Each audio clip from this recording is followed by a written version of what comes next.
देश की सर्वोच्च अदालत में आज एक ऐसा मामला गूंजने जा रहा है जिसने पश्चिम बंगाल की राजनीति में भूचाल ला दिया है।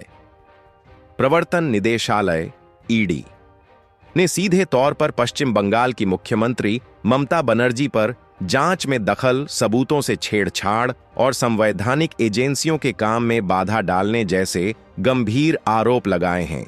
सोमवार को सुप्रीम कोर्ट में ईडी की उस याचिका पर सुनवाई संभावित है जिसमें दावा किया गया है कि मुख्यमंत्री स्वयं जांच को प्रभावित करने के लिए मौके पर पहुंची और अहम दस्तावेज तथा इलेक्ट्रॉनिक डिवाइस अपने साथ ले गईं।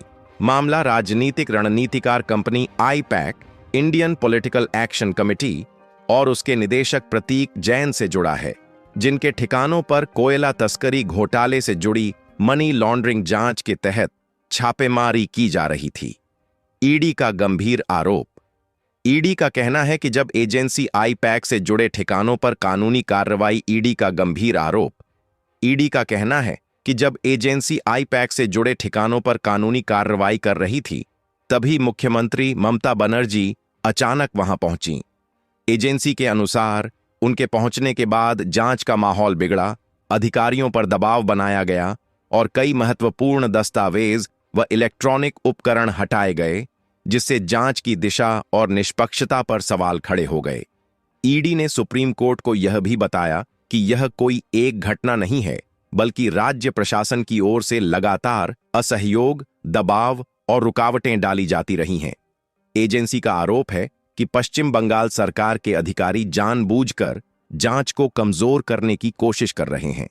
सीबीआई जांच की मांग। इन हालातों को देखते हुए ईडी ने सुप्रीम कोर्ट से आग्रह किया है कि मामले की स्वतंत्र और निष्पक्ष जांच सीबीआई से कराई जाए, क्योंकि राज्य सरकार पर भरोसा करना अब संभव नहीं रह गया है। ममता सरकार की बचाव रणनीति। वहीं दूसरी ओर पश्चिम बंगाल सरकार ने सुप्रीम कोर्ट में कैविएट दाखिल कर दी है ताकि उसके पक्ष को सुने बिना कोई भी आदेश पारित न किया जा सके।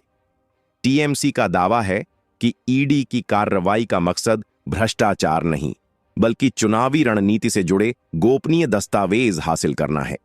हाईकोर्ट में भी हुआ हंगामा। इससे पहले ईडी कलकत्ता हाईकोर्ट भी पहुंची थी, लेकिन वहां सुनवाई के दौरान भारी हंगामे और अव्यवस्था के कारण मामला आगे नहीं बढ़ सका।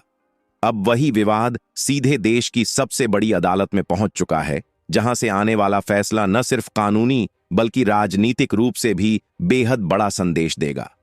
बड़ा सवाल, क्या कोई मुख्यमंत्री जांच एजेंसी की कार्रवाई में दखल दे सकती है? क्या सत्ता के बल पर सबूत हटाए गए? और क्या पश्चिम बंगाल में कानून से ऊपर सरकार खड़ी है? इन सवालों के जवाब अब सुप्रीम कोर्ट की चौखट पर तलाशे जाएंगे।